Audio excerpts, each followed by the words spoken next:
Udumo kuNkulunkulu kweliphezulu nokuthula emhlabeni kubantu abathokozelwa nguye. Babunze bande uyakubingelela ndlalifa izulu. Ngithi uJesu Kristu yiNkosi. Siyambonga uNkulunkulu wethu kakhulu, siyamdumisa abangcwele, akekho ufana naye, akekho futhi onjengaye. Hayi kungahamba izulu qede. Futhi lidalwe uyena, ngaphandle kwakhe akuvelanga lutho. Siyabonga kakhulu, siyamdumisa uNkulunkulu wethu. Ngiyakholwa namhlanje siqhubeka nenkonzo yethu. Izolo kwenzeka inkinga, kwaqhutshekwa ngicabanga ukuthi soqhubeka la sigcine khona, kanti cha, umoya ongcwele unawakhe amaplani. Ku-YouTube ngize ngayetha lenkonzo igama elihlukile, ngathi qaphela lezi zono othi wena zincane. Hayi ziqaphele lezi zono othi wena zincane. Kanti uSathane uyangishaya ngapha ku-YouTube, imic yami ayidonsi. Ngizosebengitshela nje ukuthi hayibo ayikhulumi ku-YouTube, ithule nje. Ukhuluma nje asikuzwa. Kwadina ukuthi kufanele kwenziwe-ke i-VN enesithombe-ke kuphela, i-video enesithombe kuphela, kulalelwe inkulumo. Kodwa-ke uSathane unjalo-ke. Kodwa-ke siyanqoba nokunqoba ngowasithandayo. Hayi siyanqoba bafowethu, siyanqoba kukubi, sinqoba kunzima. Ngoba ikona lokho esikudalelwe, inqobo esinqoba ngayizwe ukukholwa kwethu njengabantwana bakaNkulunkulu. Yangimangaza mina umuntu eyibiza ngumntwana kaNkulunkulu kodwa anqotshwe yizwe. Kwenzeka kanjani lokho? Likunqobe izwe, akunqobe uSathane. uJesu sezohamba. Uthi uyeza umphathi walelizwe kodwa akananto kimi. Athi ngilinqobile izwe, kodwa yazini nizohlupheka nisesezweni, kodwa izwe ngilinqobile. Anaye uhluphekile. Indlela esihambayo yile yahanjwa uyena. Ake ngilinganise. Uma umuntu omlandelayo ngemoto niye endaweni eyodwa, kodwa nihamba ngezikhathi ezingafani, indlela eya kuleyo ndawo iyodwa, angithi mayiwela ibridge elithize nawe uzofika ulwele, mayijike ikhona elithize nawe uzolijika, mayithola umango kwenyukela nawe uzofunyukele. Phela masihamba la uJesu ahamba khona kufanele sihlupheke, ngoba sihamba lapho ahamba khona, siya lapho ekhona, siya ekhaya elilodwa sonke ezulwini, iNkosi yethu uJesu kanye nathi. Musulindela ukuthi awuzohlupheka wena. Sizongena ezulwini ngezinhlupheko eziningi. Lisho njalo izwi leNkosi. So zilindele inhlupheko. It's not going to be a walk on the park. No. Kuzojulukwa. Sizozila ukudla. Sibe neyinkinga sibhekane nazo, sithathe imithwalo ukuthi siphonse kuye njengoba esho 1 Peter chapter 5 verse 7. And the worst thing, into embi ongayenza ukuthemba umuntu. And lezi inkinga zizokwenza ukuthi uthembe umuntu. Khumbula uJeremiah 17 verse 5. Qale kusiya umuntu othemba kumuntu. Inkinga nje zenza ukuthi uthembe kumuntu. Uzithola ukuthi awuthi ngifonela usibanibani ngiyazi uzongisiza. Awuthi ngithinta usibanibani ngiyazi uzonginika le mali. Awuthi ngithinta usibanibani ngiyazi ukuthi uzongikhulekela ngisinde. Musuthemba umuntu. Themba wakudalayo. Uverse 7 no-8 wakho uJeremiah 17 uthi ubusise umuntu othemba kuJehova nothemba lakhe linguJehova. Ake siyeke ukuthemba abantu. Ayikho into engithokozisa njengobufakazi babazalwane abathi kade ngigula ngasebenzisa imkhuleko babonsibanda sinikeza yona ngasinda. Ukunalo othi mase kumxakile athi babonsibanda cela unginikeze umkhuleko oqondene nalento. Onjani oqondene naleyo nto? Kuba umkhuleko oqondene naleyo nto awusebenzi. Kusebenza uJesu ophilisayo. uJesu wazithi unayiphi inkinga zokuphilisa hayi umkhuleko. Khuleka wenze lutho. Akudingi mangikhulekela umuntu bese ngimbuza ukuthi unani kunayiphi inkinga. Kodwa engikhuluma naye uyayazi inkinga yakho ngoba usazi sonke. So imukeleni lemkhuleko kaMay 18 noRoma 10 verse 9 negama elithi uJesu Kristu inkosi. Lezi zinto zontathu umunazo uphelele. Angifuni mina ukuthi uNkulunkulu mayengilanda ngiyophumula ekhaya usala ukhala la ukhaliswa ukuthi sesizotshela abaniki sesizokwenza njani. Ayisebenzi leyo nto. Angiyena uNkulunkulu mina, angiyena uJesu mina. Ngingumuntu nje, ngiyisoni esahawukelwa. So nginika mina izikhali zokuya kuNkulunkulu, izikhali zokulwa noSathane namadimoni namadevil worshippers. Umkhuleko uRoma 10 verse 9, umkhuleko kaMay 18 bese kuba igama esilithola kwabasePhilip 2 verse 11 elithi uJesu Kristu inkosi. Yabona mawuphethe lezi zinto zontathu, uphethe izwi liyinkemba, liphilile linamandla. Hayi ungathi sekufuna ukungiphinda ukuthi ngigcina ngalifundanga izwi ngingayi lapha ya njengenkonzo yayizolo. Ungathi sekufuna ukuyakhona nje. Kodwa ke asishiyele uNkulunkulu enza akakuthandayo. Kodwa izinto engisho ake siziphatheni lezi zikhali sikholwe. Ubulalela ubufakazi babantu. Abantu abafuni ukulalela ubufakazi. Ubufakazi buyasiza benza ukuthi ufunde ngamaphutha abanye abantu. Uphinde ufunde ngezinto abantu abazenzile zabaphumelelisa, okungukuthi nawe mawukwenza kuzokuphumelelisa. Okunye kucashe emaphusheni. Uzothatha ukuthi iphupho wena, ubephupha kabi wathi uJesu Kristu inkosi. Yini wena uphuphe kabi ungakwazi ukuthi uJesu Kristu inkosi? Akuyona into elula. Mhlawumbe ngisebenzisa igama eliqinile. Akuyona insangu ukuthi uJesu Kristu inkosi. No, ulele uzumekile. Kusho ngempela oxhumene noNkulunkulu ngoba uSathane usuke esebenza lapho emzimbeni wakho nakuwe. So abantu abathi ngiphuphe ngathi uJesu Kristu inkosi ungabuthathi kancane lobo bufakazi. Bune-value enkulu kabi ngoba kusinoma ubani ephusheni obiza leli gama. Nawe kukhulekele ukuthi ukwazi ukulwa ngaleli gama ulele usephusheni. Kuthandazele makungenzeki kuwena. Fundani ebufakazini bazalwane. Fundani ngamaphutha abanye abantu. IBhayibheli lilotshelwe lokho ukuthi sifunde ngamaphutha awenziwa oDavide belala nabafazi babantu. Akuzuqhamuka manje uthatha umfundisi ulalela nomfazi womuntu. Kuthola ukuthi umfundisi uyashayela ebandleni. Ihlazo lelo. Awufundi ngani kuDavide? uDavide wathola isijezo abantu abaningi abangasiboni. Uthi uNkulunkulu ngenxa yokuthi uveze ithuba lokuthi izitha zami zengihlambalaze, inkemba ngeke iphume endlini yakho. Nalomntwana ozomzalelwa uzofa. Wafa ngempela lo mntwana. Wazalwa umka-Uriya efebile uDavide. Amadodana onke kaDavide afa ngenkemba. Yabona mawuthanda uNkulunkulu umkhonza bese wenza into ehlazisa igama lakhe uzohola mntakababa. Hayi uzohola kahuti, basho njalo ngesibhunu, uzohola huti. Hayi uzohola mina ngiyaxoxela. Abanye bahola ngokwenzani? Ngokuba nemishado eyisihogo. Andayi ukhokhela lokho ewakwenza. Mhlambe wawuyintombazana usebandleni uthenjiwe ubamba uhlelo wenza yonke into. Walala nabafana wamitha. Lahlazeka igama lenkosi. Wavuka wayithatha. Wavuma isono sakho waxolelwa. Kodwa ngoba uveze ithuba lokuthi izitha zikaNkulunkulu zimhleke, ngifuna ukukutshela ukuthi hayi usazongena esihogweni sala emhlabeni.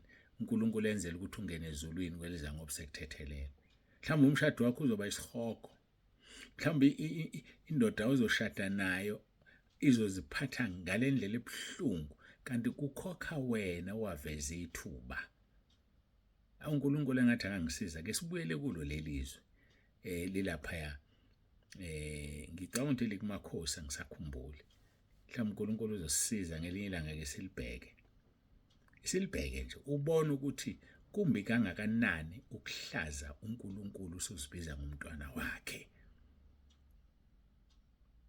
akusho ukuthi mawusuvuma isono uzusithola isijezo saleso sono. uNkulunkulu uthatha ilungelo lakhe lokuba uNkulunkulu wenza into ayithandayo ngoba ubona idamage oyenzile.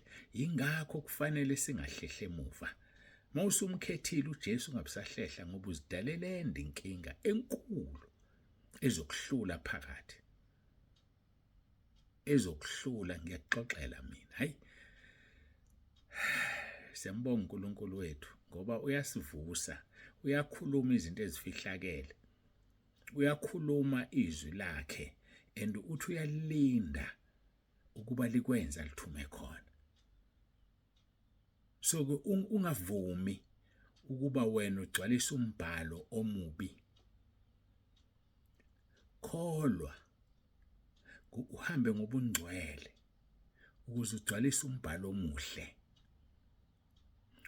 uJudas Iscariot ugcwalisa umbhalo omubi.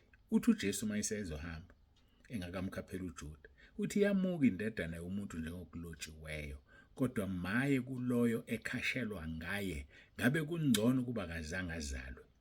Uthini uJesu la? Uthi kwakudaliwe ukuthi akhashelwe, futhi uyahamba ngokukhashelwa yenye indoda, kodwa idabuke ethi ngabe ngcono bayizalwanga. So uJuda wayezogcwalisa umbhalo ngobuhlungu, wagcina ezibulele, wazilengisa, kophuma amathumbu aphumela ngaphandle aqhuma. So ke ngithi mina ungavumi ukugcwalisa umbhalo ngobubi, ngoba uzogcwalisa wena. Iqiniso lithi uzogcwalisa umbhalo ngobuhle noma ngobubi. So asihambeni ngobungcwele ukuze kugcwalise umbhalo ngobuhle. Ake ngiveze okuyinje okuhle ngombhalo. Uthi uNkulunkulu kuAbraham, Abraham mangaphazama chapter 12 Genesis, phuma ezweni lakini nasesihlotsheni zakho nasendlini kayihlo uyezweni engiyokukhombisa lona, ngokuba ngizokubusisa, ngizokwenza isizwe esikhulu, imindeni yonke yomhlaba izobusiswa kuwe. Ungizwile lapho. Masigqoma iseGalatia 3 verse 7 kuthiwa abokholwa ibona abangamadodana kaAbraham. So masikholwa singamadodana kaAbraham, immediately siba ngamadodana kaAbraham, sesingena phansi kwesibusiso sikaAbraham lapho kuthiwa kuye izizwe zonke ziyobusiswa nemindeni yonke yobusiswa kuwe. But yenze njani? Kholwa. Ubusungena esibusisweni sikaAbraham. Uma ungakholwa ungena esiqalekisweni ngoba uzonda uAbraham, uzonda indoda kaNkulunkulu azibiza ngayo ethi uNkulunkulu kaAbraham, uNkulunkulu kaIsaka, uNkulunkulu kaJakobe. So mawufuna ukuphepha eziqalekisweni, ufuna ukuphepha empilweni ebuhlungu, impilo yezikweletu, impilo yokuhlupheka, impilo yobubha, kholwa, woza kuJesu ukuze isibusiso sikaAbraham sifinyelele kuwe ngoJesu. Sifika ngoJesu kuthini? Maphela thina ngokwegazi asibona abakwaIsrayeli, kodwa ngokukamoya siyibo ngoba siyakholwa. So thatha nazi isibusiso sikaAbraham, sizihlalele nje, silinde umuntu okholwayo, silinde umuntu okholwa ngeqiniso, ngoba ngaphandle kokukholwa, Hebrew 11 verse 6, akukho kumthokozisa uNkulunkulu. uNkulunkulu uthokoziswa ukuthi abeza kuye. Bayakholwa ukuthi ukhona nokuthi ungumvuzi walabo abamfunayo. Uyakholwa wena ukuthi ukhona? Uyakholwa ukuthi uma umfuna uzokunika okufunayo? Mfuneke. Yeke ukuhamba ucela kubantu. Yeke ukuhamba ucela imkhuleko kubantu. Uyinikeziwe imkhuleko ekhaya lezwi, isebenzise izokusiza. Wena ongilalele kuYouTube, ngiyakumema wozongena ekhaya lezwi, uthola ukudla okuseduze, ngoba kuYouTube uzozifuna lezi zinto ezinye ungazitholi. KuYouTube uthola intshumayelo kuphela. Ngakho ngena ekhaya lezwi. Ukuze ungene ekhaya lezwi, ngicela nje izinto eziku4. iWhatsApp number yakho ozongiWhatsAppa ngayo isiyavela automatically, igama lakho, isibongo sakho, nendawo ohlala kuyo. Sengathi indawo ohlala kuyo ungayiphelezela ngedolobha uma kuyindawo yasemakhaya. Uyiphelezele ngedolobha othenga kulona. ave kuyosiza lokho udla ukudla okuseduze usekhaya lezwi. Angisho ukuthi wrong mose uYouTube. Buka nje ngithi nayizolo inkonzo kaYouTube ibingena ivoice, abasekhaya lezwi bayitholile kwivoice. Kodwa ke kukuwena, mina bengingathanda ushintshe uzongena ekhaya lezwi. Usibuke kuYouTube kuhle, usubscribe, uzishare inkonzo, kodwa woze ekhaya lezwi ngiyakumema. Phela nje ufanele ukwenze uthi 063 77 55 162. Mangiphinde 063 77 55 162. Ayike angiphume lapha ke sithandaze sithi ukubukizwe kancane likaNkulunkulu. UJesu Kristu inkosi.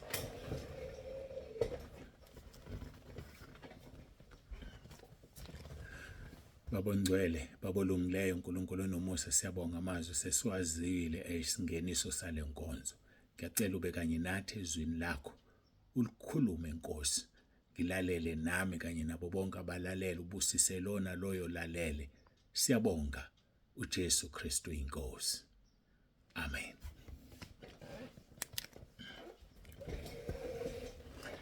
Siyambonga ke kakhulu uNkulunkulu wethu. Ningixolele lapho kuYouTube imic ngiyekile. Ngisama kwi-mic ngoba iyangihlupha. Ngiyakhohlwa kuyi-charge, ifuna ukuchargewa. Izolo bengiyichargeile yavele yangayilethi sound. Manje angazi mina kwenzakalani. Kusho ukuthi ke ngiyathemba niyangizwa, kodwa ngizama ukukhuluma ngezwi eliphakeme khona nizongithola kahle kuYouTube. Asifunde izwi leNkosi ngokuka John chapter 17 uverse 1, 2, 3 and 4. 1, 2, 3 and 4. UJesu wakhuluma lokho wayesephakamisela amehlo akhe ezulwini wathi, Baba, isikhathi sifikile, khazimulisa indodana yakho, ukuze indodana ikukhazimulise wena, njengalokhu iphila amandla phezu kwenyama yonke, ukuba bonke oyiphe bona ibaphe ukuphila okuphakade. Verse number 3. Ukuphila okuphakade lokhu ukuba bazi wena uNkulunkulu wedwa oqinisileyo nomthumileyo uJesu Kristu. Verse number 4 esikuyena. Ngikukhazimulisile emhlabeni, ngifeze umsebenzi ongiphe wona ukuba ngwenze. Verse 5. Manje ke ngikhazimulise wena Baba, kuwe uqobo, ngenkazimulo ebenginayo ngikuwe, izwe lingakabibikho. Ngithanda ukubuka okuncane lapha ku verse 4. Yazi sike sakhuluma ngaye. Ngikukhazimulisile emhlabeni, ngifeze umsebenzi ongiphe wona ukuba ngiwenze. Ngesikhathi wenza umsebenzi uNkulunkulu akunikeze wona, usuke umkhazimulisa. Ngesikhathi uwenza uze ufeze, usuke ukhazimulisa usuke ukhazimulisa uNkulunkulu. Umbuzo wami uthi uyawenza nomsebenzi owunikeziwe? Uyawazi yini umsebenzi owunikeziwe? Khona nje uyawazi, uyazi ukuthi unikweni wena. Uthunywe ukuthi uzokwenzani la emhlabeni. Noma ubungazi ukuthi uthunyiwe la emhlabeni. Uzibona uphila nje. Uzibona uzenzela izinto nje. Hayi mntaka baba, uthunyiwe la emhlabeni. Uzosebenza. Kuzoba icala kuwe makufika usuku lokugoduka, uhambe emhlabeni, kuthola ukuthi awusebenzile. Awuyenzile intando kaNkulunkulu. Ngeke kuzikrekhisa ikhanda, uzila ukudla, uthandaza, ufuna intando kaNkulunkulu. Ngizokutshela mina into esinikezwe sonke. Bese kuba yilabo nalabo abanikezwe okunye ngaphezulu kwalokhu. Kodwa sonke sikunikiwe lokhu. Umsebenzi kaNkulunkulu. Ake ngiphinde uverse 4 singakayi kuwona. Ngikukhazimulisile emhlabeni, ngifeze umsebenzi ongiphe wona ukuba ngiwenze. Abantu abaningi abazi banikezwe umsebenzi nokuthi imuphi. Kukhona umsebenzi oyisisekelo sawo wonke umuntu. Wonke umuntu unikiwe lo msebenzi. Kodwa bese kuba khona ke okungaphezulu okunikeziwe. Kulinganise ngami. Nginikezwe ukuba ngifundise ngezwi. Ilapho la ilokho engikunikezwe, ngifundisa ngezwi. Umoya oNgcwele uyalicacisa. Licace ngilizwe, mangingalizwa ngiyathandaza, ngifundise ngalo. Ilokho engikunikeziwe. okubukeka sengathi kuthe ukuhluka kwabanye. So sonke sinikeziwe izinto ngokuhluka kodwa khona le eyisisekelo. Yini le isisekelo okufanele siyenze sonke na? Vula indlebe zakho uvule kukaJohn chapter 6. John chapter 6 sobheka uverse 29. Umsebenzi kaNkulunkulu esiwunikeziwe. Kukhuluma yona iNkosi uJesu. Lithi kuverse 29, waphendula uJesu wathi kubo, umsebenzi kaNkulunkulu yilowo ukuba nikholwe nguye amthumileyo. What a simple job. Umsebenzi olula kodwa unzima, abaningi uyabehlula. Umsebenzi kaNkulunkulu yilowo ukuba nikholwe nguye amthumileyo. So immediately ukholwa nguJesu usuwenzile umsebenzi oyibasic ofunakalayo kithina sonke njengabantwana bakaNkulunkulu. Sonke njengabantwana bakaNkulunkulu silindeleke ukuba sikholwe nguJesu. Manje abantu abaningi abakholwa. Bathe ngikholwe mina indodana, ngifuna mina ukukholwa uNkulunkulu. Unyana hayi unyana. Ayisebenzi leyo nto ngoba indodana iphiwe wonke amandla ezulwini nasemhlabeni. Akekho ozoya kuyise wayo ngaphandle kwakhe, ngaphandle kwayo indodana. So uthi uJesu ke umsebenzi kaNkulunkulu yilowo ukuba nikholwe nguye amthumileyo. Mhlawumbe masihlehla kancane kuze kufike lapho esibuka uverse 27 kuJohn 6. Uthi uJesu ningasebenzeli ukudla okuphelayo kepha ukudla okuhlala kuze kube phakade. Okuhlala kuze kube ngokuphila okuphakade. Singasebenzeli ukudla okuphelayo. Vuka emsebenzini, vuka ekseni emsebenzini ubuye ntambama, usebenzela ukudla okuphelayo. Siyabona ufuna ukuphila. Kodwa mase kuyiwa ekujuleni uthi uJesu ningasebenzeli ukudla okuphelayo kepha ukudla okuhlala kuze kube ngokuphila okuphakade. Eyakunipha khona indodana yomuntu ngokuba uyise uNkulunkulu ubekile uphawu kuyona. Sebethi verse 28, singenze njani ukuba sisebenze imisebenzi kaNkulunkulu na? Usiyaphendula ku29 uthi umsebenzi kaNkulunkulu yilo ukuba nikholwe nguye amthumileyo. Wazi walula uyezwa. Yazi ukuthi yakwazi ukwenza uvukelwa emsebenzini. Noma ngabe uthisha esikoleni, noma ngabe udokotela weguli, noma ngabe usosayensi, okwakho nje ukuthi ukholwe iNkosi uJesu. Basho njalo uPaul noSila kade beshaywa bedumisa kwazama itilongo kwavuleka icapha zonke kodwa baphumanga. Yathi mayivuka induna egada ijele ithi ufuna ukuzibulala, bathi uPaul ungazibulali, ungazilimazi sikhona sonke. Wayesethi ngingenze njani madoda na? Wathi kholwa iNkosi uJesu. Yabona ibasic le. Kholwa iNkosi uJesu khona wena nendlu yakho yosindiswa. Wathola leyo mpendulo. Namanje uJesu usho njalo, umsebenzi kaNkulunkulu yilo ukuba nikholwe nguye amthumileyo. So simple. So sizohlulwa ukukholwa uJesu. Uhambe uyosho esihogweni, uhlulwa umsebenzi ulula kangaka. Kholwa ngenhliziyo yakho, uvume ngomlomo. AbaseRoma 10 verse 9. Kholwa ngenhliziyo yakho, uvume ngomlomo, uyosindiswa. Akodwa iBhayibheli imnandi. Lisuka ngapha liye ngapha intambo nje yodwa liyathunga nje. Akodwa mntaka baba, sesikhulume kangaka, awukakakholwa namanje. Mawukholwa, vuma ngomlomo wakho. Mawukholwa, vuma ngomlomo wakho ukuthi uJesu Kristu uyiNkosi. Ake sikhuleke. AbaseRoma 10 verse 9 ngicela uguqe lapho khona. Angizoguqa mina kulo Umkhuleko ngenzela isithombe sika YouTube. Kuqake lapho ngikumukelisa uJesu, ngikuvumisa uJesu. Guqa. Hayi mguqele uNkulunkulu ungasabi. Asiqale sithandaza. Nkosi Jesu, ngiyavuma ngomlomo wami ukuthi uyiNkosi. Ngiyakholwa enhlizweni yami ukuthi uNkulunkulu wakuvusa Nkosi Jesu kwabafileyo. Ngiyakholwa enhlizweni yami ukuthi uNkulunkulu wakuvusa Nkosi Jesu kwabafileyo. Ngiyakhuleka egameni lakho Nkosi Jesu ukuba ungisindise. USathane angimfuni, amadimoni angiwafuni. Ngiyacela Nkosi Jesu uphathe impilo yami,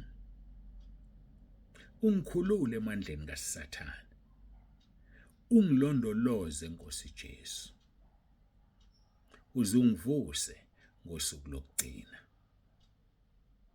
Ngiyabonga egameni lakho Nkosi Jesu.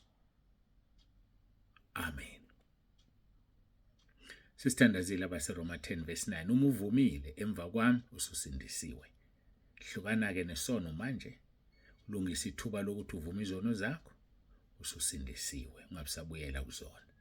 Ngicela ukukukhulekela. Baba, egameni likaJesu ophilayo, ngiyakhuleka Nkosi nangumntwana wakho. Sisithandazile nabaseRoma 10 verse 9, wavume emva kwami. Ngiyacela Nkosi ukuthi umthethelele, umhlanze, umngcwelise kukho konke ukungcola kwakhe, umngcwelise, umhlanze ngegazi lakho. Thethelela izono zakhe Nkosi zonke azenzileyo abengcwele, alungele ukuhlwithwa nebandla. Ngiyakhuleka Nkosi phezu kwezwi othe ngikubophe emhlabeni kuboshwe ezulwini, Mateyu 18:18.